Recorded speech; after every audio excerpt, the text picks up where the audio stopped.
Ahí estamos en vivo. Ya. Entonces partimos capítulo número 7 de Quebrantahuesos. Ya, el día de hoy nos encontramos con tres invitados, invitadas. Estamos con Tania, con Sara y con Nicolás. ¿Ya? Hoy día creo que nos podemos concentrar más que otros días en la literatura, aunque vamos a estar variando por distintos temas. Nicolás y la Tania han estudiado literatura de manera como licenciada, como hicieron sus tesis ahí, yo creo, en literatura. Y Sara es profe de filosofía, pero es poeta y actriz, también tiene sus espacios de desarrollo de las artes escénicas por ahí relacionados también con el mundo de la filosofía. Tiene un programa, lo he visto también, que bueno, ahí los podemos comentar también durante el desarrollo de este programa. Ya, el séptimo programa ya de este programa en vivo de conversación, donde estamos en una especie de deriva, no hay una estructura tan rígida, estamos conversando de los temas que traen los invitados, y los temas también que se me ocurren también durante la semana, que me dan vuelta alguna idea y digo, ya, de esto voy a hablar en el programa esta semana. Entonces, estuvimos conversando recién en una especie de reunión de pauta previa, sobre qué querían hablar, así que ahí hay algunos temas que van a ir saliendo. Ya, pero ¿quién parte? Hoy día lo vamos a tirar nuevamente al cachipún, lo habíamos hecho al cachipún en algún programa, así que hoy día vamos a volver a tirarlo al cachipún. ¿Ya? Entonces, partimos. Cachipún, ¿quién parte hoy día con el tema? ¿Ya? Cachipún. ¡Ah! A ver. Dos. Piedra, piedra. ¿Y cuál? Bueno, Eso fue es imposible decidir ahí, ¿o no? Falta un jurado aquí de Cachipún, ya de nuevo. Bueno. Cachipún. un, El Nico error. ganó. Ya, Nico, tu parte. Ya, bueno, estuvimos también recién comentando brevemente que el Nico igual quería desarrollar una idea de que habíamos conversado en otros programas. Así que, bueno, Nico, te doy ahí el micrófono, el pase para que inicies el día de hoy el programa Quebrantahuesos, capítulo 7. Dale, Nico. Ya, bueno, gracias por la invitación. Cuando me invitaste, Leo, como que vi algún programa previo que habían desarrollado, entonces eh, había uno donde habían discutido mucho sobre el tema de la estandarización. Entonces me gustaría como abrir una reflexión sobre eso y vincularlo como a la noción de meritocracia. Bueno, creo que el tema de eso sí, en el programa que ustedes tuvieron antes, como que habían discutido el tema de la estandarización en términos generales. Yo básicamente voy a hacer como un comentario como más circunscrito a lo que tiene que ver con los procesos de estandarización en educación, particularmente en el sistema escolar. Entonces, bueno, partí comentando que creo que el concepto de estándar es un concepto interesante, básicamente porque nos permite como tensionar estas como dos paradigmas que fluctúan en la política pública y también como en la construcción teórica, ¿no? Que tienen que ver con las políticas del reconocimiento de la diferencia y con las políticas de la igualdad, ¿no? Que son como dos paradigmas que han estado tensionados en los últimos 30, 40 años en base hacia dónde intencionar la política pública y en base también hacia las discusiones teóricas que han surgido a partir de eso. Eh, el concepto estándar en educación se empieza a ocupar por primera vez en el siglo XIX en Inglaterra, en una política pública que tenía que ver con la asignación de subvenciones. Así que lo primero que uno puede constatar sobre el tema de los estándares en educación es como la estabilidad que ha tenido el concepto en su uso en los últimos 150 años. Eh, el estándar busca, como lo comentaban ustedes en el programa pasado, la homogenización, ¿no? En el caso cuando surge la educación, básicamente lo que busca es definir el estándar, qué es lo que le vamos a exigir a todos, ¿no? Y en ese sentido, en el caso chileno, particularmente a partir de las reformas que se empiezan a hacer a finales de los 90, empieza un proceso de radicalización, de radical estandarización de los procesos. En Chile en este momento tenemos estandarizados los aprendizajes, las prácticas docentes, las prácticas de los equipos de gestión en la escuela. Y, y esta estandarización, claro, uno dice, bueno, la estandarización lo que busca es la homogenización del proceso, ¿no? pero en general, cuando se construye como política pública, lo que busca la estandarización, eh, o como la promesa declarada de la estandarización, no es solamente el tema de la homogeneización, sino que básicamente los temas de equidad y los temas de calidad. En ese sentido, los procesos de estandarización en Chile responden como a dos situaciones distintas. Primero, el cambio de paradigma que surge en Naciones Unidas, particularmente en el PNUD, en relación con los objetivos de la educación. Hasta antes del 90, el objetivo de la política pública en educación era los temas de acceso a la escuela, ¿no? Que los chicos fueran a la escuela. A partir del 90 en adelante se asume que es una política concluida en el país y lo que se busca asegurar es que ese acceso a la escuela sea un acceso de calidad. Entonces, el estándar surge como una respuesta a cómo aseguramos la calidad en un sistema que es particularmente heterogéneo. Los estándares de aprendizaje, que claro, comúnmente son muy criticados, lo que buscan básicamente es asegurar que en los distintos establecimientos tengamos un mínimo de calidad común. Entonces, en ese sentido, un primer como hito en el surgimiento de la estandarización son lo que tiene que ver con una política internacional de resguardo de la calidad, y en segundo lugar, los movimientos sociales que surgen desde el 2000 en adelante. La respuesta del sistema político a la demanda de equidad y de calidad responde, o sea, la respuesta del sistema político es generar estándares que todos los actores del sistema tienen que cumplir como una forma de resguardo de la calidad en la educación. Entonces, claro, la crítica a la homogeneización, si bien es cierta, cuando se generan los procesos de estandarización en Chile, lo que se busca no es como homogeneizar el sistema, o esa no es la promesa que lleva inscrita, más allá de que lo haga, sino que la promesa que lleva inscrita es el tema de resguardar la calidad. En ese sentido, creo que como una de las cosas que le ha faltado a las narrativas que critican el proceso de estandarización es qué propuesta alternativa tenemos, ¿no? En el sentido de que, ya, ok, no estamos contra los estándares porque estos generan procesos de homogeneización. Pero ¿cómo resguardamos la calidad? ¿Cómo hacemos que alguien que levanta un colegio en cualquier parte, digamos, recibe una subvención pública, recursos de todas y todos, tenga, digamos, un estándar que cumplir o alguna evidencia que presentar en relación con que esos recursos públicos están siendo asegurados? Y segundo, con que el resguardo de la calidad del establecimiento, ¿cómo se evidencia? Creo que a la crítica de la estandarización falta como la construcción de una propuesta alternativa. Dicho esto, que es como el marco introductorio de lo que quería decir, es que creo que lo que está detrás del proceso de estandarización también es como la construcción de una política pública que se basa en la narrativa de la meritocracia. Y en ese sentido, la estandarización, la construcción de la meritocracia, que tiene que ver como con premiar justamente el esfuerzo y la inteligencia de algunas personas, requiere, digamos, necesariamente un proceso de estándar, o la generación de algún estándar que permita regular qué es lo valioso y qué no es valioso. En ese sentido, bueno, el concepto de meritocracia es un concepto bastante particular porque surge en el año 58 en Inglaterra, se plantea en un libro que se llama El triunfo de la meritocracia, que lo hace un político del Partido Laborista inglés, que buscaba básicamente generar una parodia. En realidad, el concepto de meritocracia nace como un concepto paródico, que lo que busca es como un poco ridiculizar esta búsqueda del gobierno de los más capaces o el gobierno de los más inteligentes, ¿no? Sin embargo, valga la ironía, este concepto de meritocracia que surge para criticar la elitización que implicaba la educación formal en sociedades como la inglesa, termina siendo una narrativa que termina siendo a partir de mediados del 80 en adelante como una narrativa promovida por los estados, ¿no? Esto que nace como parodia termina siendo promovido por los estadios, ¿no? Es algo bien como Como la chistoso. cita de los detectives salvajes, esa de todo lo que empieza como comedia termina como tragedia. Claro, aquí es exactamente eso.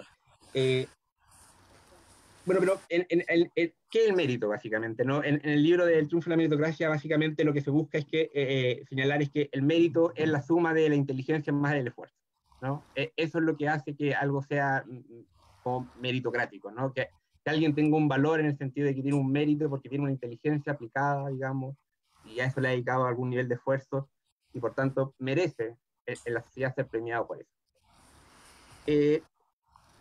¿Cuál es como la primera crítica que uno le podría hacer como a la narrativa de la meritocracia? La primera crítica es que no hay, el tema de la igualdad no es un tema para la meritocracia, ¿no? La meritocracia lo que plantea es como una redistribución de la desigualdad, ¿no? Que puede ser muy brutal incluso, ¿no? De hecho, en el libro que comentábamos, una de las cosas que el tipo como que evidencia es que en una sociedad realmente meritocrática, porque claro, uno podría hablar como, la crítica a la meritocracia en una sociedad como la chilena es fácil porque está tan evidentemente desigual, la igualdad de oportunidades es tan falsa que claro, ¿no? Como se cae Maduro que esta no es una sociedad meritocrática. Pero imaginemos por un momento una sociedad realmente meritocrática. Una sociedad realmente meritocrática sería una sociedad que, junto con premiar a los que tienen mérito, despreciaría profundamente a sus pobres, ¿no? Porque a diferencia de una sociedad como esta, donde entendemos que la pobreza es un acto injusto, en una sociedad meritocrática la pobreza estaría legitimada porque es la gente que no tiene mérito, ¿no? Es la gente que no se ha esforzado, que no tiene inteligencia. Entonces, lo primero que uno puede ir a criticar como la noción de meritocracia es que el tema de la igualdad no es tema, ¿no? Acá no hay como el ideal de construir una sociedad más igualitaria, sino que lo que hay es una forma de distribuir la desigualdad. Lo segundo es que el mérito en sí mismo, o sea, esta como mezcla entre esfuerzo e inteligencia, es siempre una construcción que está basada en el orden social imperante, ¿no? Y en las estructuras de poder que están como imponiendo sus criterios en una sociedad. Lo primero que, por ejemplo, podríamos discutir en una sociedad actual es que, por ejemplo, las educadoras de párvulo en Chile ganan mucho menos, o la asistencia de educación ganan mucho menos que un profesor universitario. ¿Por qué? Y esto podría ser como argumentado meritocráticamente, ¿no? Como el profesor universitario elabora materias más complejas, ¿no? En rigor debiese tener más estudios. Sin embargo, también es discutible, como la etapa temprana de educación, estamos hablando de gente que le está enseñando los primeros como elementos a unos niños pequeños, sea menos importante que alguien que le está enseñando a gente que ya está como en términos formales formada, ¿no? Entonces, uno podría poner como en cuestión que la educación universitaria tenga más mérito, o enseñar en la educación universitaria tenga más mérito que lo que implica enseñar la temprana infancia, ¿no? Entonces, la educación, la idea del mérito siempre implica como una construcción que es contingente en el sentido de que está permeada por los valores de la época, ¿no? Y por lo que esos valores dicen que es más meritocrático que otra. Y aquí llegamos como al tema anterior, ¿no? Siempre la sociedad meritocrática requiere la construcción de un estándar. Y la construcción de ese estándar, en general, es una construcción como arbitraria, que, digamos, los grupos de poder o la sociedad en general de un tiempo determinado determina cómo lo que debe ser estandarizado y lo que debe tener valor o no valor en una relación de distribución de pobreza y de riqueza. Lo otro que uno podría criticar a una sociedad meritocrática es que hay una tensión entre meritocracia y democracia, ¿no? Las sociedades democráticas son sociedades donde todos tienen cabida, ¿no? Los inteligentes y los que no lo son tanto, los que son muy trabajadores o los que son flojos, digamos, ¿no? La democracia funciona bajo la ilusión de que somos todos iguales. Una sociedad meritocrática sería una sociedad básicamente donde entraría en tensión ese principio igualitario de los regímenes democráticos, y también habría que preguntarse si una sociedad meritocrática no es como la galvanización de los que ganan, digamos, ¿no? O sea, ¿qué pasa en una sociedad meritocrática con los que pierden, ¿no? Con una derrota que por lo demás, como hablábamos antes, hay que fijar un estándar, ¿no? Entonces, si los que ganan son los que fijan el estándar y también son los que participan en la competencia, sería bastante como, queda como muy en tensión qué sucede con los que pierden en la sociedad meritocrática, y también al fijar como un mérito que debe ser estandarizado, hay como un problema también con la gente que toma caminos más heterodoxos, digamos, ¿no? Como, hay gente que no va a la universidad porque elige hacer un camino distinto, ¿no? Entonces, ¿qué pasa también como con la heterogeneidad de caminos vitales que la gente quiera tener, digamos, ¿no? ¿Y qué pasa con la vocación en una sociedad meritocrática? Oye, Nico, te voy a interrumpir. Para abrir el diálogo. Yo sé que a lo mejor tenía ahí más ideas que podrías ir Sí, no, expresando, pero para que te guarde alguna a lo mejor, para también ver qué piensan nuestras compañeras. Yo igual tengo una idea al respecto, pero me gustaría saber qué les parece, qué opinan sobre lo que Nico ha señalado hasta acá. A mí en particular me parece brillante el modo en cómo expresó y cómo expuso lo que son las políticas públicas en educación en los 90 comparado con que después de los 90 ya no era solamente la cobertura, sino que el acceso. Me parece brillante cómo lo expones. Sin embargo, Nico, no me queda clara tu postura. No me queda clara. A ver, ¿qué defiendes tú para poder entonces entrar en un diálogo? Respondo al tiro. Sí, dale. No, es que yo creo que, para ser honesto, tengo como más dudas que respuestas, ¿no? Como esa frase cliché, pero creo que es razonable fijar como criterios que, como estamos hablando en el fondo de recursos públicos, uno tiene que fijar un criterio que permita como evaluar lo que se hace con esos recursos, ¿no? Entonces, a mí eso me parece como clave. Ahora, evidentemente, creo que los procesos de estandarización generan como un proceso de homogenización cultural que tensiona el sistema, ¿no? Entonces, yo creo que la pregunta es cómo generas un mecanismo de evidencia que al mismo tiempo resguarde la heterogeneidad y la diferencia. Creo que por ahí como que va como la respuesta. Yo estoy como en contra de la estandarización porque creo que es muy rígida, ¿no? Creo que habría que pensar como otros mecanismos de evaluación, pero tienen que haber mecanismos de evaluación. O sea, creo que también es como ingenuo pensar que la escuela es un espacio o la universidad es un espacio en el cual cada uno hace lo que quiere en función de su proyecto, porque es ingenuo pensarlo porque las sociedades exigen también que en lo que la sociedad invierte tenga como una contrapartida en el sentido de que esa inversión social, que es una inversión de todas y todos, se haga como de forma eficiente y de la mejor forma. Tania. Sí, a mí me quedó dando vuelta una cosa, que a pesar que tú hablaste de una sociedad meritocrática que no estuviera contextualizada, por ejemplo, dentro de un sistema capitalista, me fue inevitable contextualizarla dentro de este sistema que tenemos, ¿cachai? En el cual, por ejemplo, pienso que una parvularia no es menos pagada que un estudiante, o sea, que un profesor universitario, no por la cantidad de títulos, sino que por el sistema capitalista. O sea, la universidad es más cara, se requieren más recursos para llegar a ella, ¿cachai? Quienes están en ella ganan más dinero, por lo tanto pagan más, y quienes están en educación parvularia no, ¿cachai? Entonces, al final, la estandarización a la que estamos sometidos no tiene que ver solamente con el resguardo de la educación, sino que tiene que ver con el resguardo del sistema, ¿cachai? O sea, bajo este sistema se produce cierto tipo de estandarización que produce cierto tipo de eje meritocrático, ¿cachai? Entonces me fue medio difícil escindir esas cosas, ¿cachai?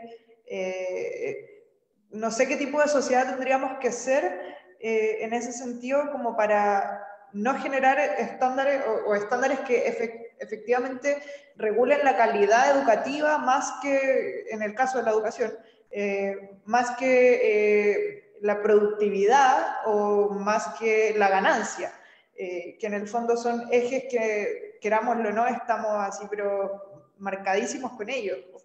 Entonces, eso, te juro que no se me ocurre, y ando media falta de imaginación para ese día, porque no se me ocurre qué tipo de estandarización deberíamos tener en ese sentido.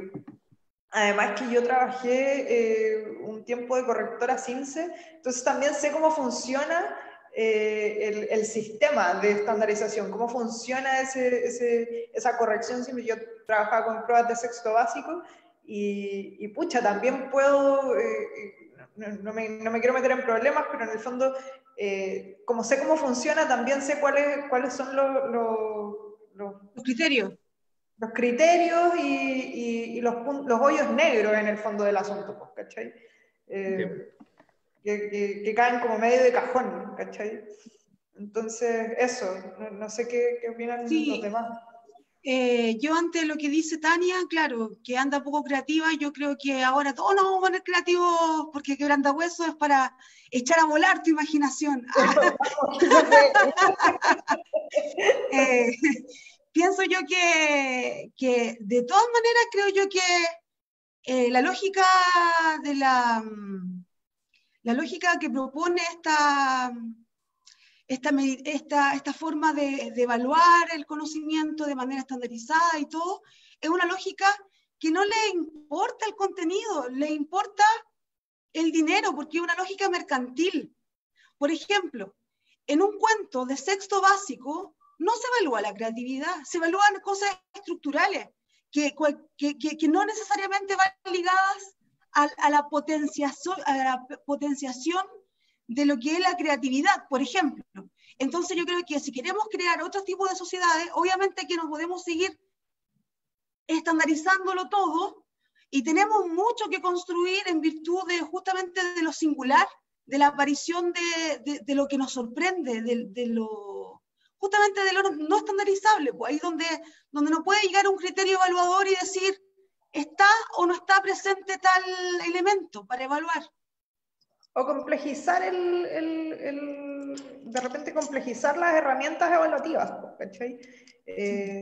Como eso, ya, me voy a poner majadera con lo del capitalismo porque creo que, por ejemplo, en el caso de las correcciones CIMSE, lo peor que sucede ahí es que son agencias, son subcontrataciones las que realizan las correcciones. ¿Por qué digo que es lo peor? Porque no tenéis a una persona que está completamente capacitada, así, pero con una capacitación profunda para realizar esa corrección, pues, ¿cachai? No tenéis a alguien permanente que ya conoce más o menos bien todas las aristas y todas las formas, sino que son gente que va cambiando de corrección a corrección, que de repente hay gente que se manda, no sé, 20 correcciones, está bien, pero en el fondo no están abocados solamente a eso, son procesos muy efímeros en ese sentido, pues, ¿cachai? O sea, como que llegáis, corregiste, vais, pero no estáis metidos en el asunto, pues, ¿cachai? No estáis participando activamente del asunto. Entonces eso hace que de repente los criterios con los que se corrige no puedan ser complejos, ¿cachai? Porque si tenía una persona que llega,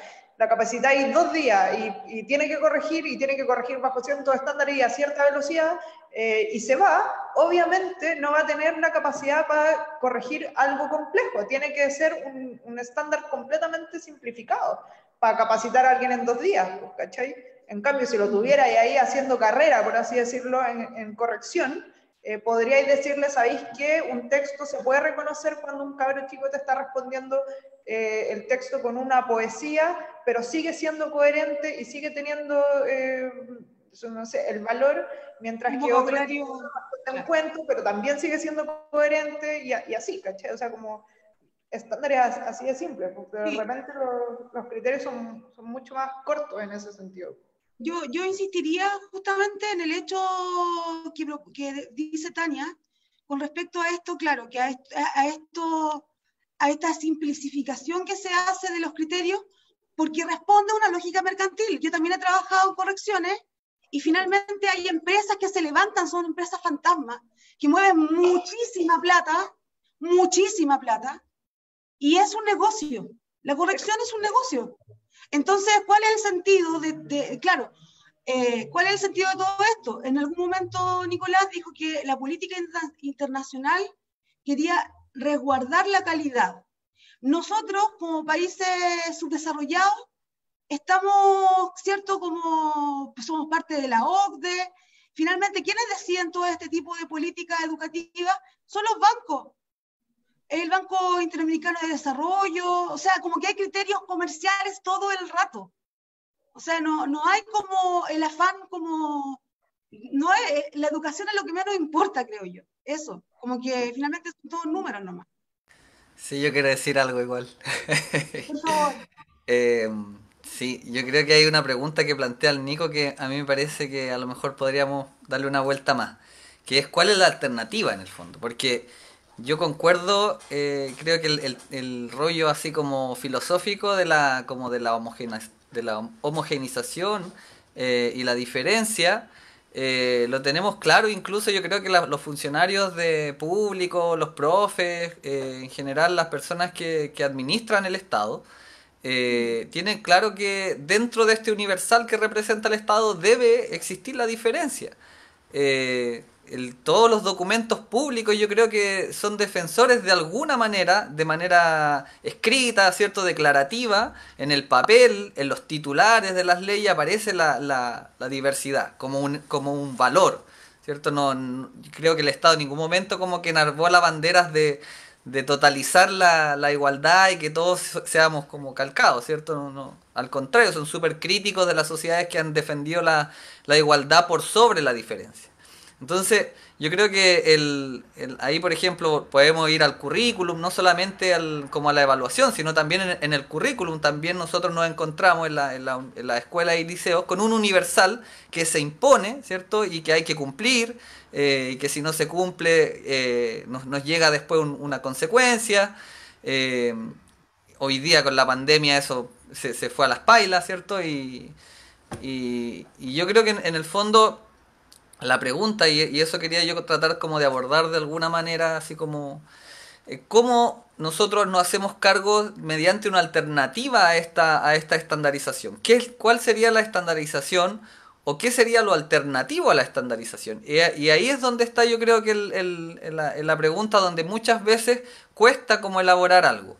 Eh, yo creo que ahí creo que el problema está cuáles son como los fundamentos de la estandarización, porque como comentamos también, hay ciertos estándares que no hacen ningún daño. Generar estándares así como, mira, sabéis que esto es bueno, y si alguien quiere imitar esto porque esto sirve, qué bueno que lo haga y si alguien lo hace bien. El problema es que el estándar se pone como de manera obligatoria. Entonces ahí es donde está como se empieza como y se pone dentro de una lógica mercantil, como decían ustedes, de la rendición de cuentas, del que los gringos llaman el accountability. Viene después la idea de que después el que está como a la cabeza, ¿cierto? Que es como el gerente, o en este caso el director, o el sostenedor en los sistemas educativos. Tiene que exigir esta rendición de cuentas, presentar evidencias, como decía el Nicolás. eh, ¿Cómo se saca esa lógica de la escuela? ¿Cómo se cambia la lógica? ¿Cuál sería lo alternativo a esto? Y yo creo que ahí es donde, como dice, hay que empezar como a ofrecer alternativas claras y concretas. Porque y pasa lo mismo yo creo en general cuando hablamos del capitalismo.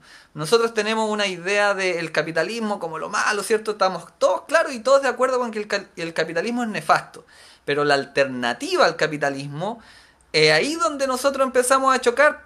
Porque, no sé, pues tenemos anarquistas por un lado, por otro lado está gente más socialdemócrata, ¿cierto? Por otro lado están los comunistas. Y así encontramos un abanico, ¿cierto? Dentro de la izquierda, dentro de los grupos que son como alternativos, que no logran ponerse de acuerdo en la alternativa. Porque están los socialistas, otros socialistas que son más moderados, y así, podemos seguir como ahondando en eso. Pero la alternativa a la estandarización es lo que cuesta plantear. Entonces, yo quería señalar en ese sentido que hoy día nosotros tenemos, existe por ejemplo, en el currículum, existe un marco curricular, existen unos planes y programas, ¿cierto?, que exigen un mínimo de aprendizaje. Pero este mínimo, al ser tan amplio, se vuelve un máximo. Entonces, es la paradoja. Porque si uno achica el currículum y lo vuelve a lo más esencial, eso, si se universaliza, no hay problema. Pero a aglutinar tantas cosas en el currículum, no te permite construir algo alternativo. No te permite generar un proyecto educativo particular de tu escuela pública, ¿cierto? Que sea propio, que demande una diferencia, ¿cierto? No existe eso. Lo que genera es que, por ejemplo, voy a poner un caso, la semana pasada hablamos del Liceo Pedro Montt, acá en Valparaíso, que es un liceo que quiere instalar un proyecto artístico. Entonces no lo logra instalar porque la estandarización en el fondo lo lo envuelve de alguna manera y no les deja fluir, ¿cierto? Esa particularidad, esa identidad que lo hace heterogéneo. Entonces, yo creo que por ahí va el asunto, que por ejemplo, en el currículum debería ahí acotarse a de verdad un mínimo, porque no sea una cuestión tan gigante. Y tiene que ver con lo que hoy día está haciendo el ministerio y por qué no lo hizo antes, esto de hacer priorización. Decir, mira, sabéis que en realidad de estos 100 objetivos son 5 realmente los que importan. El resto lo podrían ir variando cada escuela, cada liceo, pero son estos 5 los que yo les quiero pedir. El resto ya los pueden ir agregando ustedes y pueden ir siendo evaluados de otras maneras, pero creo que ahí, por ejemplo, en el caso del currículum se ve de otra forma. En el CIMSE, y para cerrar la idea, por ejemplo, el CIMSE no sería tan nefasto si no tuviera el efecto que tiene el CIMSE. Si el CIMSE fuera una cuestión que solamente sirve para medir y no para después cerrar escuela, sería una prueba que ya uno va y la da y se acabó. Pero después el CIMSE va al cerrar escuela, después del CIMSE va menos plata porque no se ganan el SNED los profes y así. Entonces yo creo que el problema ahí de repente, lo mismo la PSU, ¿cierto? La PSU a lo mejor sería una prueba interesante, pero deja a toda la gente afuera. Entonces, ¿qué hacemos con esas personas que no entran a la universidad? ¿Porque no hay cobertura la dejan afuera? ¿Porque hay un exceso de profesionales? Porque yo creo que hoy día, por ejemplo, vamos a ver el caso de los médicos. Yo el otro día hablaba con un amigo que es médico y yo le decía, ¿por qué hay tan pocos médicos? Si la carrera tampoco es tan difícil. O sea, ¿qué onda? ¿Por qué pasa eso? Y es porque también hay pocas facultades de medicina y así podríamos seguir andando. Pero yo creo que el problema ahí no es como el estándar en sí mismo. Si son los efectos del estándar, son los fundamentos del estándar. Yo creo que por ahí va la cuestión. Y yo creo que el otro día más o menos se entendió un poco eso. Eso quería yo comentar. No. Ahí les dejo la palabra si quieren seguir ahondando o pasamos al siguiente tema. Yo solo quería decir como en respuesta a lo que decías tú, Leo, que en el fondo también estoy de acuerdo con que los estándares no solo son buenos, sino que son necesarios, ¿cachai? O sea, es necesario tener como un criterio aunado de más o menos qué esperamos y qué queremos. Cuáles son los objetivos y todo el asunto. Pero yo creo que la lógica, la que está equivocada, tiene que ver con los tiempos y con las ganancias, ¿cachai? O sea, cuando estamos pensando la educación en formato de cuánto ganamos y cuánto gastamos en ella, obviamente nos van a salir unas especies de monstruitos de estándares poco claros, poco complejos, ¿cachai?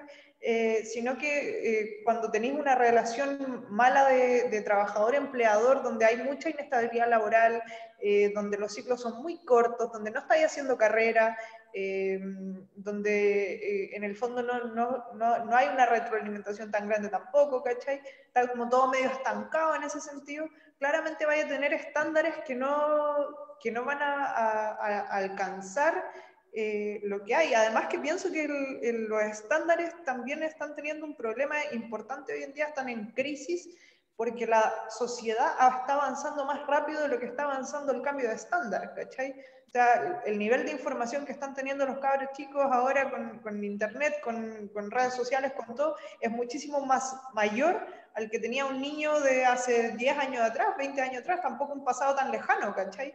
Entonces, los estándares educativos tampoco están cumpliendo con el mantenerse al día en ese sentido. Bueno, nadie está cumpliendo con mantenerse al día en ese sentido porque estamos todos, a todos nos supera el tiempo, yo creo.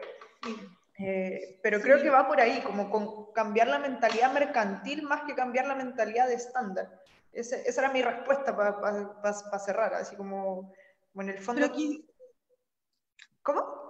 No, que quizás, claro, que quizás si cambiamos esa mentalidad mercantil, la forma de estandarizar va a ser distinta también. Exacto. O sea, pienso que el cambio vendría por las relaciones económicas más que por la estandarización en sí. Se podría pensar en cosas más complejas si ocupáramos los tiempos y la economía de una manera distinta. Claro. Esa era mi respuesta para hacerla corta. Me gustaría hacerle una pregunta a ustedes, chiquillos, que son de lenguaje. Con respecto a esto mismo, en el marco curricular y dentro de los pilares como de la habilidad, ¿cierto? Está la escritura, está la oralidad. Hay una preponderancia, según lo que yo conozco como, no sé, por la vida, en la escritura, ¿o no? Más que en lo oral, por ejemplo. Y lo digo esto sí porque también la PSU o el CIMSE son cosas con alternativas, donde no hay que escribir mucho. O sí, ¿me entiendes? Como que estoy como un poco confundida en ese sentido. Yo no entendí muy bien cómo... ¿Qué es lo que se enseña más? ¿Se enseña más a dialogar, por ejemplo, o se enseña más a escribir? Y si se enseña más a escribir, ¿por qué en esta estandarización no se escribe? Porque son muy pocas las partes donde los chiquillos tienen que escribir. El lenguaje se enseña más a leer, ni siquiera ni a dialogar ni a escribir, sino que a leer. A leer, ya. He tenido varias conversaciones en las que se propone, no sé, Alejandro Zambra me recuerdo hace poquito que hablábamos de eso, que en el fondo... Hoy tienen un amigo en común ahí con el Nico, pues, con ¿Ah, sí? Alejandro Zambra ahí también son yunta. Bueno, con él estaba hablando el otro día que en el fondo el colegio te enseña a leer, ¿cachai? Ya. No te enseñan ni a escribir, o te enseñan la escritura y la lectura como dos cosas aparte. Y más que nada te enseñan a leer. Y a dialogar, yo diría que, no sé, más si el colegio tiene algún taller de debate, de más. Pero claro, lo pregunto ahí esto como en que depende función... más de profe a profe.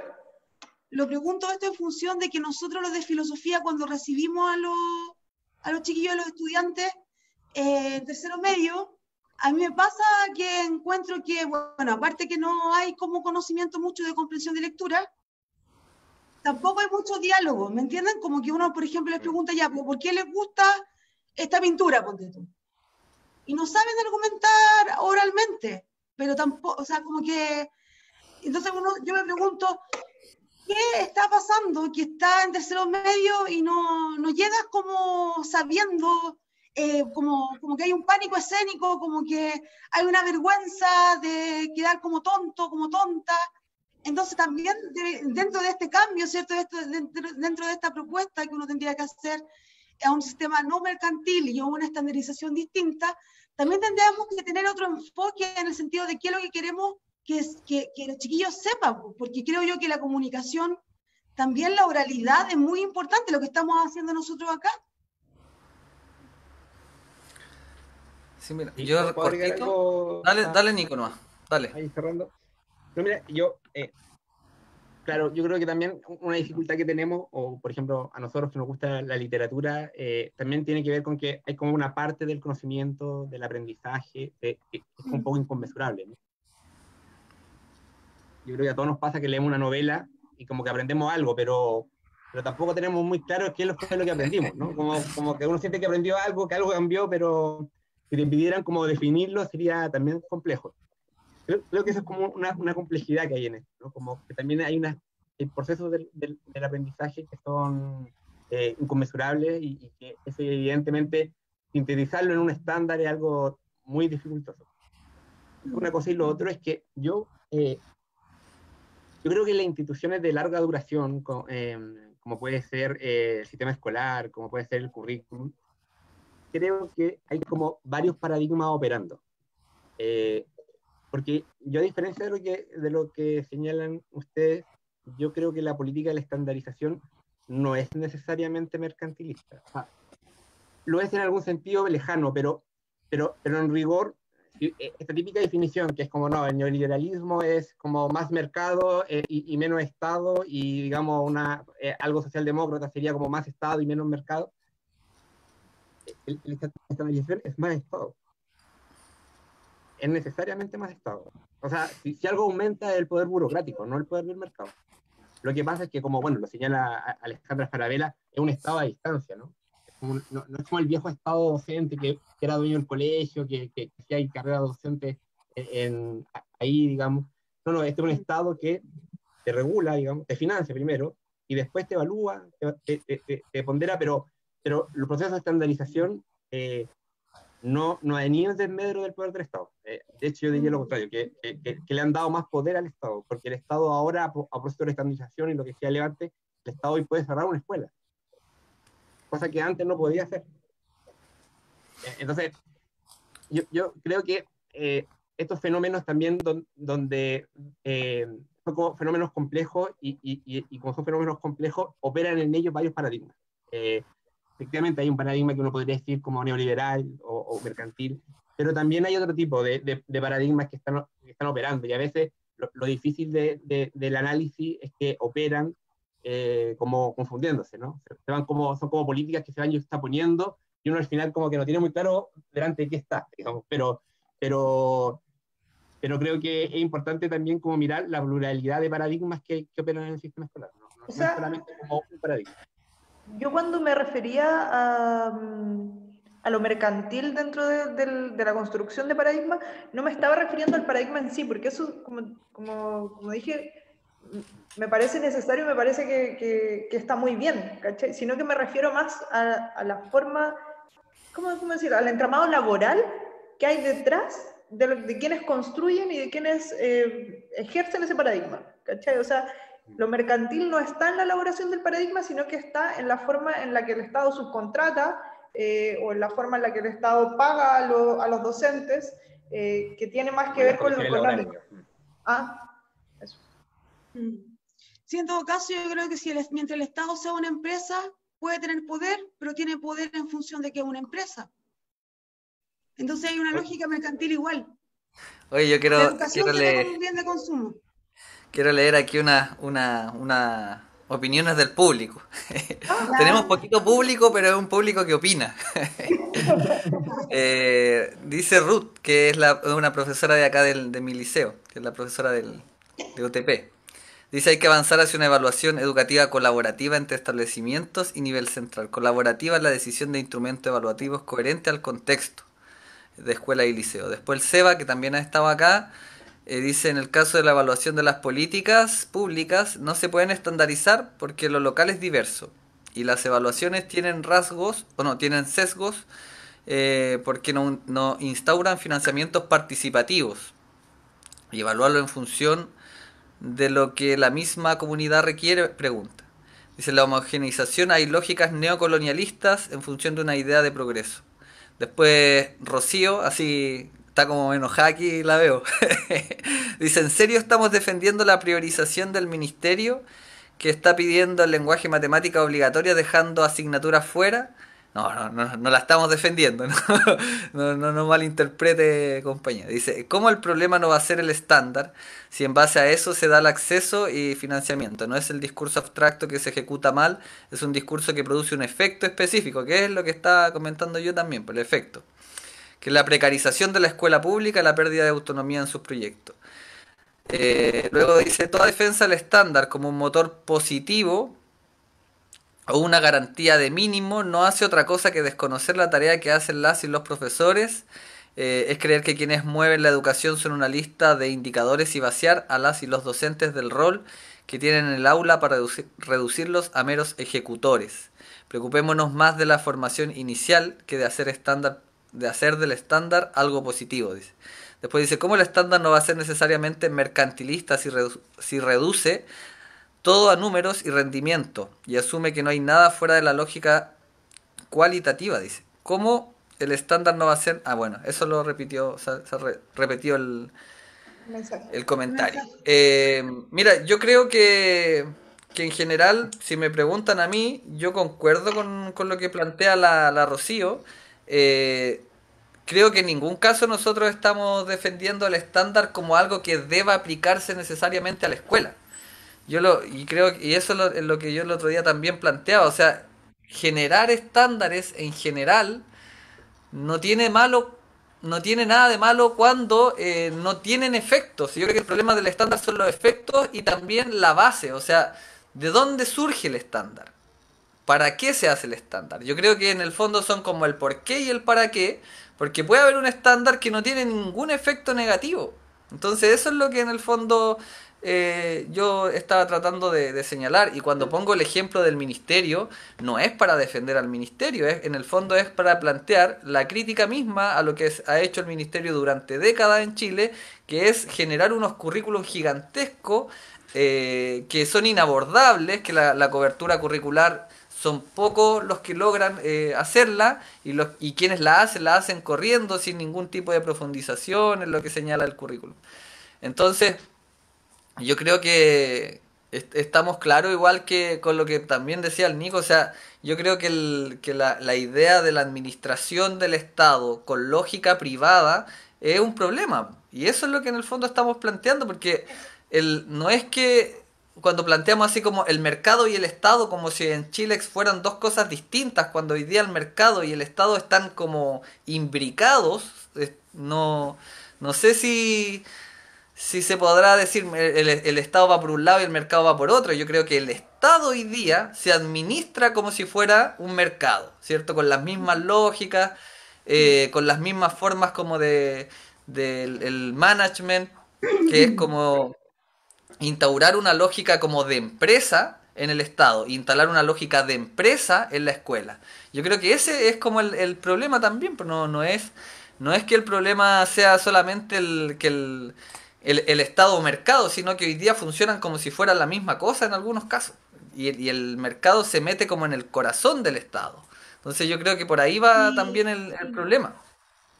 Y el mercado se mete en el corazón de la creatividad también. Y creo yo que, por ejemplo, uno puede ser un lector, o sea, como saber cómo tener alfabetismo funcional, pero en el fondo no aprender a leer, no tener el placer de leer, porque eso que decía Nico, yo puedo leer una novela, no tengo idea qué me pasó con la novela, no te lo puedo explicar con el personaje principal y las características psicológicas, pero hay algo que me hace a mí leer ese libro y después contagiarme con otro libro y comprar un libro. En Chile la comprensión lectora es espantosa, no somos un país lector. Entonces creo yo que independiente, o sea, un efecto negativo que tiene este tipo de educación también, en el lenguaje, por ejemplo, es que no aprendemos a ser lectores. Digo yo como para ir buscando algún hilo conductor, digo como para llegar a Borges o a Cortázar, que me parece No, que la lectura es algo que alimenta y aviva el espíritu, y si somos solamente máquinas, porque este Estado empresarial quiere que seamos máquinas nomás, yo creo que somos algo más que máquinas, y somos seres creativos, expresivos, que transformamos y cambiamos el mundo. Entonces, creo yo que es nefasto ver que el sistema educativo sea un boliche más. Mira, yo creo que pasemos al siguiente tema.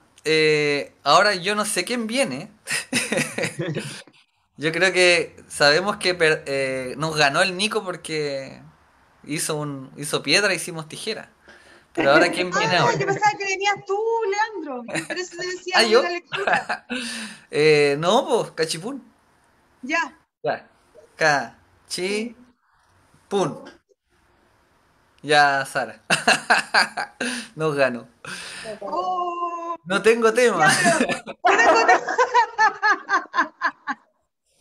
pero no. No, es que yo quería hablar de Borges y quería hablar de Cortázar. Tú habías propuesto inicialmente hablar del Sí, Inmortal. sí. Me gustaría Mira, trabajar el tema de la literatura, su vínculo con la imaginación, y cómo esa imaginación igual está como contaminada de realidad. O sea, como que hasta cuáles son los límites entre que son viejas preguntas, ¿cierto?, de la literatura, cuál es el límite entre la ficción y la realidad. Yo como poeta o como artista me alimento de una realidad, pero a la vez voy a la tradición a buscar, por ejemplo, en Homero, arquetipos, etc. sí. Mira, yo la verdad es que les comentaba a los chiquillos, a las chiquillas, antes de partir el programa, les comentaba que en el curso de este año, como no hemos podido hacer muchas clases, le he hecho clases a algunos alumnos por ahí, así como salpicados, porque no podemos hacer clases hoy día de manera normal, po. Entonces he estado investigando algunas cosas o releyendo algunos textos, como para poder comentar algunas cosas con algunos estudiantes y volví como a revisar algunos textos, por ejemplo, de el caso de la Ilíada. Entonces pensaba, a propósito de por qué hoy día se pasa la Ilíada no sé, pues en octavo, en primero, en segundo. Porque la Ilíada es un libro súper difícil, po, y es súper poco amable cuando uno entra así sin tener ningún tipo de contextualización previa.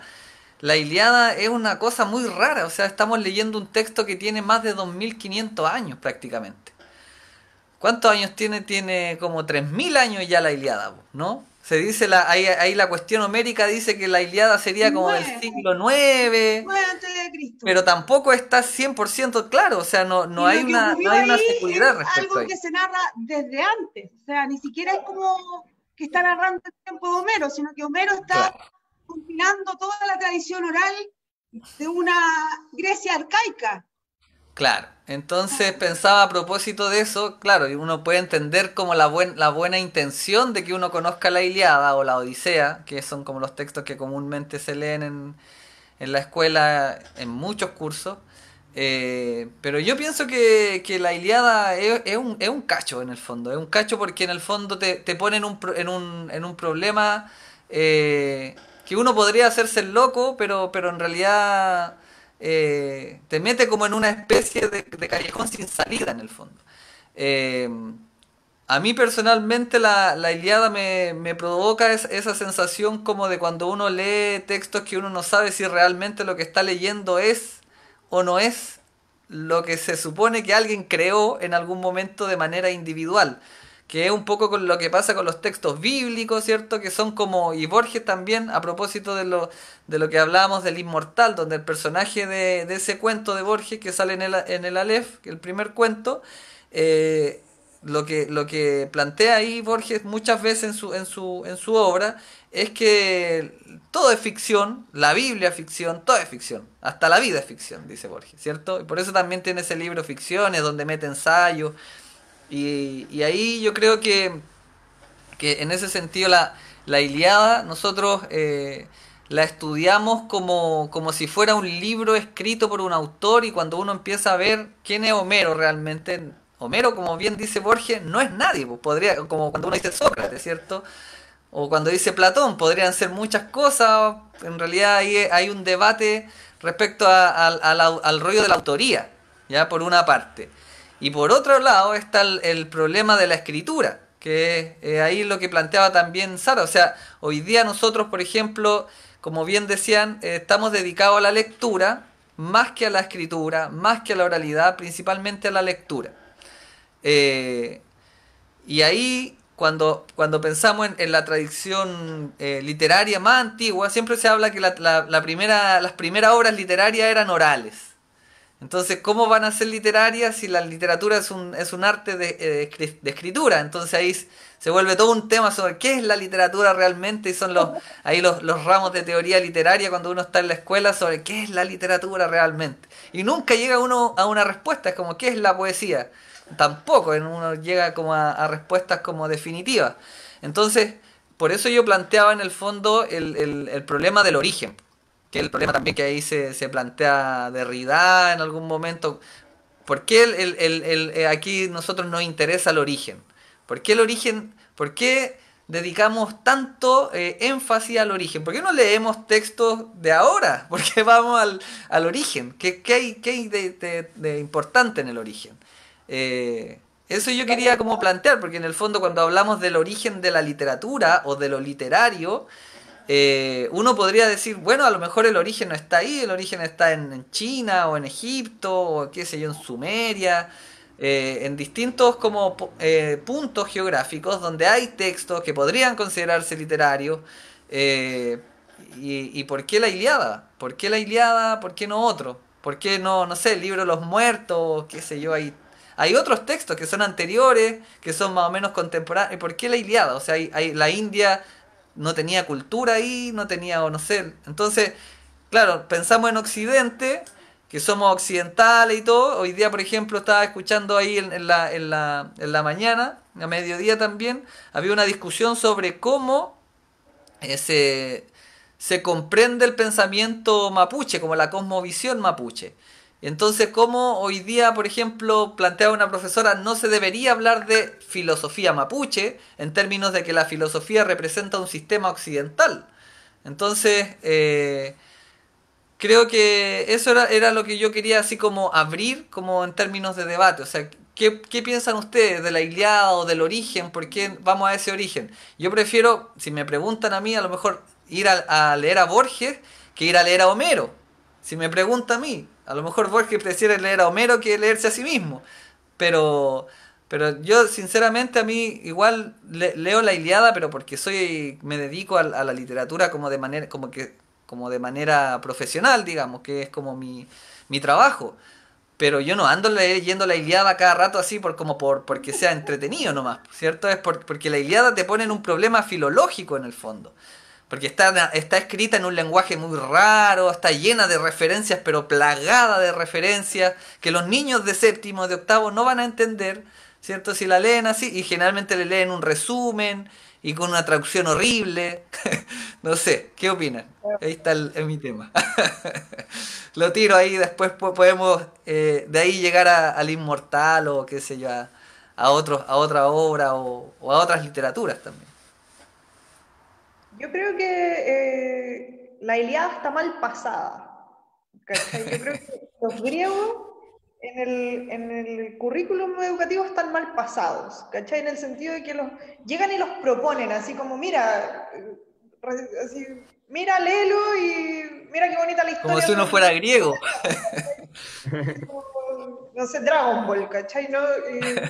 En ese sentido, creo que se pierde claramente, si la pasáis así, se pierde todo el objetivo de entender el origen de la escritura, ¿cachai? Y cuando a mí me preguntan el origen de la escritura o el origen de la literatura, siempre pienso que es el lenguaje y ya, ¿cachai? O sea, lo que tiene de importante la escritura de Homero, lo que tiene o el texto de Homero, porque no es la escritura de Homero, es el texto de Homero, lo que tiene de importante el texto de Homero, lo que tiene de importante los juglares y los cantares, es que en el fondo, en la época, esa era la oralidad, era la forma de comunicarse, ¿cachai? Y estaban escritos en versos porque eran más fáciles de memorizar, ¿cachai? Y así podían contarse los unos a otros y seguir traspasando la historia, ¿cachai? Ese es el nacimiento. Y a mí me parece súper importante, sinceramente, que se entienda que el lenguaje oral es lo primero, ¿cachai? Que parte desde ahí. Que ese es el origen de lo que escribimos, de lo que decodificamos, ¿cachai? Y más allá, no sé, cuando tú, para pasearme un poco por lo que iba a ser mi tema, yo lo veo en el Nico, pues, ¿cachai? O sea, cuando un niño está aprendiendo a hablar, ¿cachai? Ese niño deja de hacer tanto berrinche, ¿cachai? Porque ya puede expresar lo que le pasa. Y eso significa que se calma, ¿cachai? Entra en estado más pacífico porque puede hablar, ¿cachai? Entonces, en el fondo, para mí, el origen de la literatura es sencillamente la capacidad de expresarse. La literatura es una forma de expresión, es el poder de decir las cosas, ¿cachai? No estoy siendo tajante, no estoy hablando de teoría literaria, sino que estoy como siendo bien espiritual en ese sentido, pues, ¿cachai? Y por eso sí a mí me parece muy importante claro que es fome de leer porque uno no la entiende, el lenguaje es antiguo, ¿cachai? Así como que Oye, tiene baja, se la chico y el obvio. capítulo 2 de la enumeración de los barcos. Está Tengo una, aburridísimo, ¿cachai? Está aquí aburridísimo. tengo un alumno que le gustan los barcos y es su parte favorita. ¿Cachai? Pero si te la pasáis a un niño como sin contexto, es lo mismo que pasáis el Quijote sin contexto, porque es aburridísimo, pues nadie lo entiende, ¿cachai? Pero cuando entendís lo que hizo Miguel de Cervantes con esa obra, pues ya estamos hablando de otra cosa, como que uno se emociona por lo bello del invento, ¿cachai? Eh, que en el fondo es eso, no sé, esas son mis ideas sueltas, así como por ahora. Oye, antes de darle el pase, comentar que la otra vez hablamos, Tania, de la literatura para niños. Literatura para... Tengo una compañera, una amiga, que se dedica a eso, a la investigación y a promover la literatura para niños. Y bueno, ahí hay un universo que descubrir también y tiene harto que ver con eso. O sea, cuando hablamos de literatura, por ejemplo, para niños, ese, por ejemplo, acompañar el texto con una imagen, que es como propio del lenguaje del cómic también, también es parte de lo literario, po. Entonces Sí, es el cómic es parte de la literatura también, po. O los libros una para búsqueda, niños que como a veces tienen muy poquito texto también son parte del... Entonces la literatura es como bien raro el mundo de la literatura. No sé qué opinan ahí. Nico, Dale nomás. Nico. No, no, dale tú primero. Ah, ya, bueno, yo estaba pensando el oral. Yo ando fijada hoy día con lo oral. A ver, doble Eh, sentido. porque, no, o sea, lo dije y después pensé en el segundo sentido. Pero bueno, está bien, si estamos grandes ya. Estaba pensando en lo oral y la importancia de la oralidad en el sistema escolar en lenguaje. Y cómo se podría hacer un vínculo, pero mucho más real, entre el teatro y la literatura. Porque para mí Homero es la conjunción de todos los géneros literarios, donde la poesía, la lírica, la epopeya están ligadas, la narrativa, el epos, ¿cierto? Como la narración y todo, está todo ligado, entonces por eso es tan asombroso. Cuando, cuando yo empecé a escribir, así como de manera más como de una manera no seria, no es que antes estaba jugando, pero me refiero cuando yo dije, ah, sí, fíjate, parece que me gusta escribir porque es todo un proceso, etcétera. Yo decía, ¿y tú qué escribes, Sara? No sé, le decía yo, no sé si escribo poesía, puede ser un monólogo, yo escribo nomás, porque me basaba mucho en la idea de que para Homero no hay género, o sea, como que están todos los géneros ahí. Entonces, por ejemplo, si se hiciera una bajada hacia el teatro y la expresividad de esos textos, sería maravilloso. Y recordé un diálogo de Platón, que es el Fedro, donde uno de los temas es la retórica, y también se hace una diferencia entre la escritura y la oralidad. Y Platón plantea que finalmente, porque bueno, a partir de un mito, ¿cierto? Es como la típica referencia a Platón es que el personaje de Sócrates, él habla, ¿cierto? Y bueno, estaba Sócrates con Fedro y Sócrates le cuenta a Fedro una historia sobre Zeus, no Zeus, sino que H-E-U-T-H, Teut, que era el rey de Egipto, vino como a vender, una persona vino a vender como un fármaco para que no se nos olvide nada, ¿cachai? Que es como el recuerdo, la escritura. Entonces era maravilloso porque teníamos caracteres ajenos que podíamos poner y eso hace que uno no se olvide. Entonces, más que encontrarlo como algo maravilloso, ese rey dice, pero realmente tu arte, fiándose de lo escrito, vamos a perder lo esencial de los seres humanos, que es la memoria, que es poder decir oralmente algo que está tatuado o está de alguna manera como expresado, así como en nuestro corazón. Yo creo que nos hace falta mucho hablar, dialogar y rescatar la memoria. Hoy día yo también vino del encuentro de territorio y filosofía en la mañana a las 2:30, donde estuvo muy bueno eso. Y claro, ahí también rescataba mucho el tema de la memoria. ¿Y cómo hacemos memoria? Yo creo que al sistema completo, creo yo que, o algunas áreas que se pudiera profundizar el tema de hablar, de construir conocimiento desde la biografía, desde el territorio, desde nuestro género, o sea, como todas las cosas que nos atraviesan a nosotros, y eso también es una gran labor que tenemos que hacer los profes, ¿cierto? Así como de proponerle al sistema algo distinto también. Pero yo creo que sí, yo creo que a mí me encanta Homero. Hay quienes dicen que, no me acuerdo, ¿qué profe si era el Emilio Lledó o el profe Carlos García Gual, que son como helenistas? que dicen que nadie ahora estudia griego. Pero, o sea, como que de verdad que, ¿de qué me están hablando? Grecia en este tiempo ya no, pero yo en ese sentido soy como conservadora y creo yo que hay que darle otra lectura a Homero, así como ligar estas visiones a las como visiones, por ejemplo, del pueblo mapuche, de los pueblos mapuches, darle un carácter decolonial al currículum. Creo yo que antes que pasar a los griegos tendríamos que pasar, por ejemplo, el Popol Vuh, no sé, ¿cachai? Como darle quizás, como por ejemplo, cuando uno es chiquitito, tiene 7 años, quiere jugar, no sé, que fuera una forma como de acuerdo a tus necesidades también.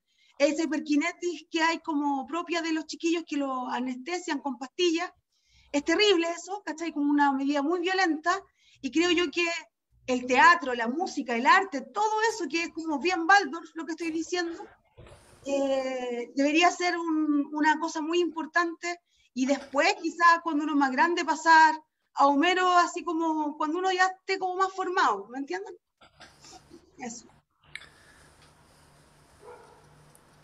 Nicolás, ¿quiere hablar algo al respecto? No, yo sí, como que tuve una rememoranza de esas clases de teoría literaria, digamos. Pero claro, como que son como estas preguntas que no tienen respuesta, y el que las formula sabe que no hay una respuesta posible, ¿no? Como la del origen de la literatura, pero es como entretenido tratar de responderlas, ¿no? Como que algo ahí uno aprende, algo piensa, digamos. Sí. Bien, qué pregunta. En todo caso, yo comparto lo que decía como Tania, ¿no? Esta idea como de que lo literario sería algo así como cuando uno confía el lenguaje, o sea, cuando uno confía como el lenguaje una aventura a la aventura del lenguaje, ¿no? Esta idea de que en el fondo es el lenguaje lo importante, es el origen y el espacio como de la literatura. A mí esa idea como que me hace mucho sentido en términos generales, porque lo otro, cualquier otra definición más como más pequeña o más técnica, siempre termina envejeciendo mal, ¿no? Como, hoy mismo leemos como literatura cosas que en su época no necesariamente eran textos literarios, digamos, ¿no? Como cualquier como definición más precisa está condenada a envejecer de mala forma. Lo otro es que ahí también estoy de acuerdo con lo que dicen ustedes, ¿no? Como me acordaba de un profe que tuvimos en primero, que llegamos a una clase como de literatura universal y nos dijo, miren chiquillos, como traten de leer lo que más se pueda en estos años de universidad, porque después cuando salen de la universidad tienen que trabajar, tienen que tratar como de gobernar una casa. Entonces, los tiempos lamentablemente van a ser agotados, entonces este es el momento en que pueden leer más. Y a mí con los clásicos me pasa algo parecido a esa idea. Yo creo que está súper bien que los chicos lo lean en el colegio. Me imagino que para el profe que hace la clase sobre los clásicos debe ser terrible, pero si no lo leen en el colegio, lo más probable es que no lo lean en ninguna parte. Entonces, yo tengo como la convicción que es importante que un chico lea el Quijote y sepa lo que el Quijote es. Tengo la convicción de que como que son ejercicios estéticos como no sé, importantes, ¿no? En ese sentido, quizás lo que falta es pensar cómo pasarlo, digamos. En ese sentido estoy de acuerdo con lo que planteaban, ¿no? Como cómo hacer de esto que sea algo más entretenido. Yo me acuerdo que el Quijote, por ejemplo, cuando lo leí en segundo medio me pareció algo muy tedioso. Cuando lo leí en tercero de la universidad, estaba maravillado del intento, digamos, ¿no? Me parecía así como una genialidad. Pero claro, también en el segundo medio y el tercero de la universidad había pasado muchas cosas, ¿no? Creo que eso nos falta pensar, digamos, cómo hacer que esos clásicos sean más interesantes, pero tengo la convicción de que es importante que se lean, y tengo la convicción también de que no se leen en la escuela, lo más probable es que no se lean nunca. Entonces, hay como una tarea un poco titánica del profe de lenguaje que a mí me parece hermosa y a la vez muy difícil. Sí, oye, ya el Nico fue alumno, yo fui su profe mentor ahí en el Varón. Fue ahí a donde las papas queman. Oye, que cachai que, disculpen, es que lo que decía Nico, Dale nomás. claro, como que estamos en una lógica de separación, pues, ¿cachai? Porque es como la responsabilidad del profe de lenguaje. Y no, pues. La Ilíada se puede ver desde la historia, se puede ver desde la filosofía, se puede ver desde las artes, o sea, desde la música. O sea, como que, de verdad, o sea, yo creo que de cambiar todo esto, y estamos en un tiempo de cambio, por lo tanto yo me arriesgo a pensar así como que se pueden cambiar las cosas, creo yo que tenemos que ver cómo articular y hacer un nuevo currículum, o sea, como no estas cosas así como seccionadas. Yo lo veo todo ligado. Quizás es un problema eso, porque me ha costado mucho definirme mi vida como a qué me aboco, porque como que todo lo veo así, pero independiente de eso, porque claro, sería del profe del lenguaje nomás. La Ilíada es también como la comunidad educativa, cómo se hace cargo de pasar la Ilíada, de vivir la Ilíada. Y cómo, por ejemplo, yo, no sé, si soy chiquitita y me gusta, no sé, me gusta un personaje, como cómo pasan los personajes de la mitología. Quizás me gusta Medea porque me siento dark y me siento como dueña de la noche y siento que Jasón me traicionó. No sé, ¿cachai? O sea, cómo hacer que los chiquillos y las chiquillas como que puedan vivir y habitar esos personajes que nos resultan tan lejanos, pero que tenían esos personajes tenían muchas cualidades humanas. Entonces, bueno, son muchas las cosas que se puede comentar al respecto, ¿no? Sí, mira, yo Sí, quería... solo decir que estoy de acuerdo con lo que dice Sara. No, dije profe de lenguaje, pero me hace mucho sentido lo que tú planteas. Yo quería abrir para ver si es que podemos alcanzar ahí a comentar algo de lo que planteaba también Tania antes de partir el programa respecto a lo que quería conversar, respecto a la idea del canon. Porque si bien uno puede estar de acuerdo con que los clásicos de la literatura son muy necesarios, yo estoy de acuerdo con que hay que hablar de ellos.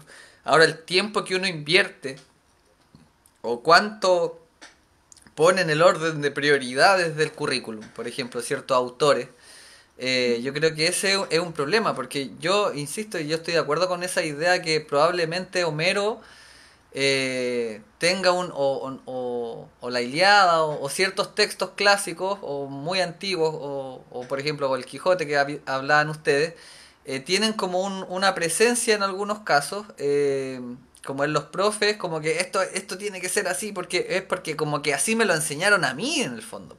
Así se lo enseñaron a alguien y eso más o menos lo va reproduciendo en el tiempo. Entonces ahí en esa reproducción uno reproduce muchas veces el canon y no problematiza el canon. No ve que a lo mejor el Popol Vuh es tan importante como la Ilíada en la historia humana. O Entonces, el o Mahabharata. qué sé yo, o cualquier otro texto, las historias fundacionales de los orígenes del pueblo mapuche, por ejemplo, de la serpiente, el tren, Kai. Entonces, pienso respecto a eso como para ir también a la idea que pensaba, por ejemplo, en los autores o en las autoras, por ejemplo. Yo creo que en el currículum Safo, por ejemplo, como personaje o como autora, no existe. Y probablemente no existió, o sea, o si existe, existirá así como en una nota al pie de página. Pero me refiero a que autores son puestos como en el centro del canon y trascienden, ¿cierto? Yo me refería, por ejemplo, al caso de Borges o al caso de Shakespeare, por ejemplo, que son autores que uno inevitablemente quiere abordar porque son tan gigantes, pero también hay otros autores que uno no conoce y probablemente son igual de gigantes. Y uno habla de lo que sabe porque así te lo dijeron y porque así lo aprendiste. Pero uno no por eso planteaba al inicio sobre el origen. Porque uno conoce el origen de la Ilíada, pero si uno se va a China, si se va a la India, si se va, qué sé yo, o a Medio Oriente, probablemente la Ilíada no es lo que es para nosotros la Ilíada, porque nosotros nos sentimos tan occidentales. Y creo que ese es un problema Claro. también, porque es el problema que plantea también el canon occidental que ha sido archi requete contra cuestionado por autores latinoamericanos. Entonces, eso también yo lo planteaba en términos de como de problema, así Claro. respecto a la Ilíada, porque la Ilíada bacán, o sea, uno la estudia y todo y puede descubrir un universo, pero es un canon que se impone, así como de alguna manera se reproduce dentro del currículum y ahí yo tengo como ciertos reparos. Eh, y ahí, lo mismo, por ejemplo, en el caso de Borges. Yo pensaba, por ejemplo, en Inmortal a propósito de esto, que yo les comentaba que estaba comentando con un estudiante este cuento, donde el personaje es Homero. Entonces ahí hay toda una problematización sobre lo que significa la muerte, la trascendencia, el rollo de la civilización barbarie. eh, Pensaba yo a propósito de eso, cómo hoy día, por ejemplo, otras literaturas se dejan de lado al poner esto en el centro. Yo, por ejemplo, uno como profe también tiende como a reforzar también lo que le gusta a uno como profe. Entonces, si a mí me gusta Borges, probablemente mis referencias van a tener que ver con Borges. Y uno a veces no va a la cultura de otros espacios. Por ejemplo, no, yo no voy a citar tantas autoras porque no las conozco, no porque no existan. Entonces ahí eso es lo que también yo quería, y también darle el pase un poco ahí a las compañeras, a la Tania también, que quería ahí referirse un poco a, la, al- a lo que significa hoy día, por ejemplo, si voy a educar a un niño, ¿qué texto les voy a dar? ¿Les voy a dar, les voy a contar la historia de Homero o voy a lo mejor encontrar otras historias que me pueden... Entonces, ahí les planteo yo ese también línea. Eh, yo te iba a decir que, si bien, a ver, ¿cómo decirlo? Estoy en una especie de tensión en ese sentido, porque por un lado, me parece que es lógico que exista un canon, ¿cachai? O sea, como es lógico, es algo de lo que no se puede escapar, por así decirlo. ¿Cachai? Va a existir siempre un canon, sea aquí, sea el que sea, va a haber uno, ¿cachai? O sea, que no sea el mismo que el de la China es otra cosa. Pero existe uno allá, ¿cachai? Y quizás los chinos también se preguntan, oye, ¿por qué no nos pasan los griegos? Mira lo que están diciendo, ¿cachai? Porque en el fondo eso puede ir de todos lados. Entonces tengo como, tengo ahí dos apreciaciones, ¿cachai? Que por un lado, no está mal, yo encuentro que no está mal vivir con lo que te tocó, ¿cachai? Pero por otro lado, lo que sí está mal es no ir a buscar lo que no te tocó, ¿cachai? Entonces como que hay una responsabilidad propia y que también lo veo en los estudiantes, ¿cachai? O sea, yo les paso el canon que me parece, o les paso los libros que a mí me parece que les podrían servir, ¿cachai? Cuando hago clases, por lo menos siempre trato de ser muy atenta respecto de las necesidades de los estudiantes, de cada uno en particular, y les doy lecturas, bueno, yo hago talleres, no hago clases en colegio, entonces tengo más libertad en ese sentido, pero les doy Claro. lecturas particulares que les ayuden con sus propios textos, ¿cachai? Más allá de lo que a mí me gusta. Y sin embargo, también les doy las lecturas que conozco, no las que no conozco, porque hay otras que pueden haber muchas más. Y es pega de ellos el encontrar esas otras lecturas que les van a gustar a ellos, ¿cachai? Y me parece que es necesario que sea pega de ellos también, ¿cachai? Entonces, en ese sentido, como que soy... lo pongo en tensión en el fondo, pues, ¿cachai? O sea, doy todo lo que puedo, busco todo lo que puedo, y sin embargo no me voy a sentir culpable por no conocer lo que no conozco, ¿cachai? O sea, como que ese es mi punto de equilibrio. Así lo trato de hacer yo en general. Siempre buscando más, pero tampoco como machacándome la cabeza, así como, ¿por qué no conozco a los chinos? Porque en realidad de repente no me gustan tampoco nomás, ¿cachai? No sé, Así es simple. sí, Hay que leer pues, hay y que puede, leer el Corán. y puede que yo a mi hijo le inculque el feminismo así, pero con todo, y mira, hijo, léete esto otro, y mira, hijo, así se hacen las cosas, y qué sé yo, cómo me va a salir, ¿cachai? De repente quiere ser milico y yo me muero, ¿cachai? Pero pucha, si eso es lo que quiere, no sabría que... O sea, está en toda su libertad, ¿cachai? Siempre tratando como de no... Yo creo que... Bueno, tengo una amiga que es Montessori, y que ya Montessori ya siempre me dice, presenta todas las posibilidades y que ellos elijan, ¿cachai? O sea, el abanico más amplio que podáis presentar nomás, ¿cachai? Que no sea el más amplio del mundo tampoco es tan terrible, pero lo más que se pueda, así como eso, no sé, esa es mi respuesta. Eh, No sé qué opinará el resto, ¿no? Les dejo ahí la palabra. Yo estoy de acuerdo con lo que propone Tania.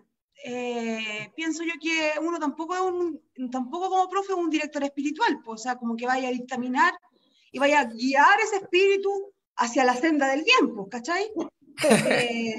No lo veo ¿Cómo que no? así.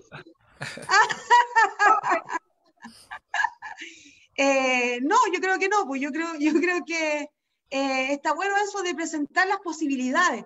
Eso es lo triste de este sistema, es que los chiquillos no alcanzan a conocer todo lo que podrían conocer en los 12 años. Yo me acuerdo que estuve un mes en tercero medio sin haber faltado nunca antes a clase, me rebelé y estuve un mes fuera del liceo, yo estudié en Angol, porque me vino una suerte de depresión, como que dije yo era presidenta del centro de alumnos y todo, y tenía como actividades en coro, etcétera, y me doy cuenta de la inutilidad de ir a clases. Era como que me vino como una especie de conciencia, no sé. Me quedé leyendo teatro chileno, me acuerdo. Las pocas obras de teatro que habían en la biblioteca municipal de Angol, me las saqué todas y me puse a leer encerrada, y como que eran tan todos intrigados porque qué es lo que me estaba pasando a mí. Pues. Pero de verdad, o sea, yo creo que conocer las posibilidades para luego decir a los 18, que también creo yo que es una edad súper como jovencita, como para uno decir, en la prueba de aptitud, se me cayó el carnet, en la PSU me la juego, me juego la vida. No es así tampoco, si uno la vida no se la juega a cada instante. Una prueba no te va a definir toda tu vida. Uno puede estudiar una cosa, pero puede vivir muchas vidas dentro de la vida y no creer en la etiqueta que te ponen que tú eres enfermera. Entonces, si eres enfermera, no puedes escribir, o si eres escritor, no puedes saber de ingeniería. O sea, este sistema más encima te estampilla y te pone como una marca así. No, para nada, yo no estoy de acuerdo con eso tampoco. Oye, yo quería nos queda poquito tiempo ya. No sé si Tania quiere plantear el tema antes de que nos vamos. No, terminemos con este. Yo creo que no. Ya, Nos bueno. vamos a Bueno, quedar sí. cortos. Mira, yo la última como idea que quería como plantearle respecto como al cuento, ahí Sara plantea, por ejemplo, el cuento de Cortázar, el ajolotl, o ajolote, o axolotl. Axolotl. Axolotl. Un amigo le decía el ajolote. Bueno, tenía un amigo que me acuerdo que cuando estábamos chicos decía, hay dos tipos de personas, a los que les gusta Borges y a los que les gusta Cortázar. Y yo le decía, mentira, a mí me gustan los dos. Sí, pero son como esas tallas que tira uno cuando es adolescente. Entonces, eh, respecto a eso, yo creo que cuando uno está en la escuela, si uno por lo menos eh, podría recomendar, como dice Tania, a lo mejor a algunas personas textos, a veces uno tiende, como decía, a recomendar cosas que le gustan a uno. Pero es súper importante entender que lo que le gusta a uno a veces no le va a gustar al otro. Entonces, yo pensaba a propósito de este cuento de Borges, El Inmortal, y este otro cuento de Cortázar, que probablemente si uno le tira el cuento El Inmortal a cualquier persona así que no ha leído tanto, igual puede que sea un poco enredado, mucha referencia, cuesta leer el cuento no es un ese. texto limpio, no es un texto limpio, está Claro, lleno de referencias. es un texto difícil de leer, de entender, es raro. Pero bueno, Borges, como muchos cuentos, tienen como esa particularidad, no todos, por supuesto. Pero eso que hay que leer hartas veces y uno va encontrando cosas mientras más veces lo va leyendo. Eh, Pensaba a propósito de ese cuento en particular y por eso lo ponía como, aparte del rollo del origen y la Ilíada, el rollo que tira con lo que planteamos sobre la muerte. Que a mí me gusta mucho el cuento porque a mí el tema en particular de la muerte me produce una sensación hasta hoy día, que en algún momento, no sé en qué momento exacto se me detonó, pero mucha angustia. Entonces, me produce como, me seduce la idea de que, por ejemplo, si te dicen, mira, sabes que tómate esta pastilla y va a retardar el momento de morir, cuando tú lo decidas te vas a morir. O sea, que uno decida cuándo morirse realmente, que es como sea como la especie como solo morir a través de un suicidio, digamos. Suicidio cuando uno lo decide. Entonces, en ese sentido, como que Borges lo que hace en ese cuento es como ridiculizar un poco la idea de la inmortalidad. Pero al mismo tiempo, aparte, como que hace como de la doble estrategia, ¿cierto? Como que se ríe un poco con esa idea el choque entre civilización y barbarie, porque los inmortales en este cuento son como unos tipos que están como tirados así como una especie como de Diógenes ahí al sol. A uno le anidaba un pájaro en el pecho, uno se cayó a un hoyo y se quedó ahí en el hoyo y no salió nunca del hoyo, ¿cierto? Los inmortales eran una especie de trogloditas para a este personaje que cuenta el grueso de la narración, que en el fondo después uno va cachando quién es realmente.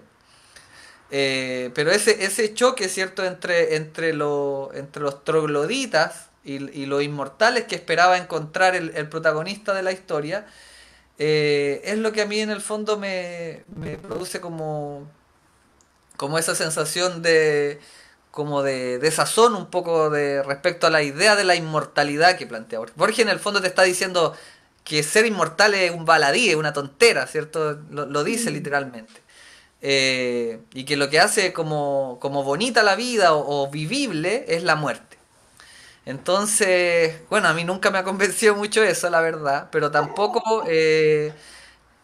soy de la idea de la eternidad, porque en el fondo por ejemplo, hay textos donde Borges se ríe de Unamuno. Unamuno tiene un texto que se llama El sentimiento trágico de la vida, donde dice que todas las personas quieren vivir eternamente. Y Borges, en montones de lugares, dice, eso es una estupidez, como todo el mundo va a querer eso, yo me quiero puro morir alguna vez.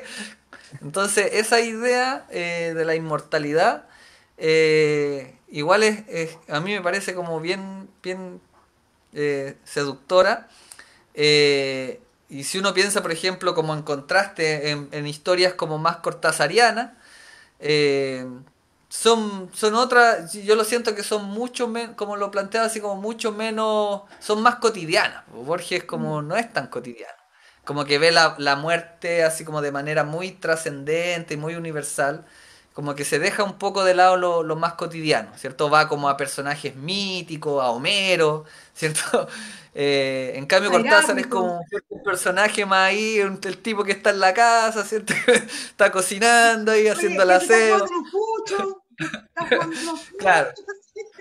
Eh, y en ese sentido, puede que Cortázar sea más como, pienso yo, como más amigable a lo mejor con los estudiantes. A mí cuando los estudiantes me dicen, profe, recomiéndame un libro, yo les recomiendo leer a Cortázar siempre. Pues, es como el que más recomiendo. No recomiendo leer a Borges, le digo, ojalá en algún momento lea a Borges, pero no le digo, toma, ahí está el Aleph, no sé. Sobre todo a los que están recién leyendo, porque si no, de repente pues, les puede pasar como con el Quijote. Como, no, Tenía sentado.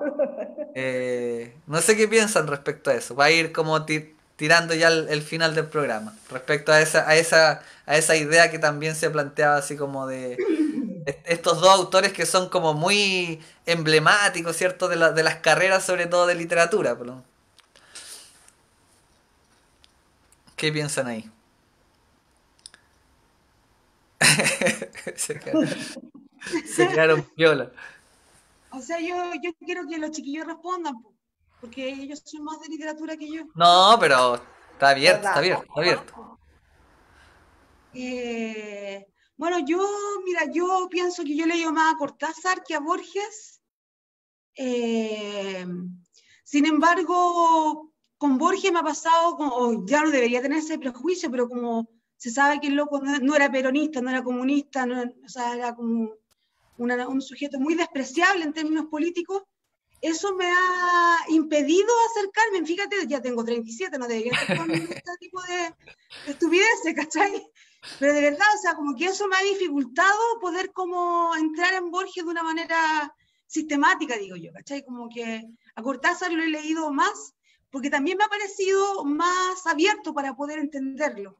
Y su ironía, no sé, como los cuentos de las instrucciones para subir una escalera, pérdida y recuperación de un pelo, la infinitud de los parques, te queremos tanto, Glenda, que son muchos cuentos, no sé, como que lo he leído más. Me pasa con respecto al tema que tocabas tú, que es un gran tema, el tema de la muerte, que es un tema, yo creo que da como para un programa completo, y para toda la vida, creo yo, porque es el tema, creo yo, uno de los temas más importantes, creo yo, de la filosofía también.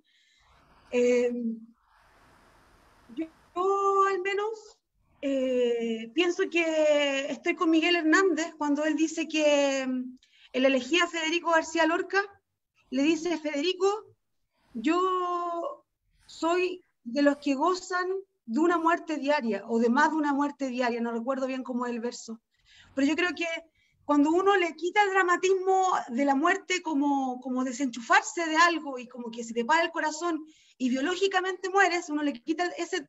Para mí esa no es la muerte. Yo creo que uno puede vivir y morir muchas veces en la vida. Al menos yo me he sentido pésimo, me he sentido como una planta, entonces puedo dar fe de que uno puede volver a levantarse y nacer de nuevo otra Tere, otra Sara, otro Círculo, lo que sea. Entonces creo yo que teniendo esa conciencia de lo finito que somos, y como que cada día puede ser una muerte, creo yo que uno le quita un poco la gravedad al hecho biológico de morir.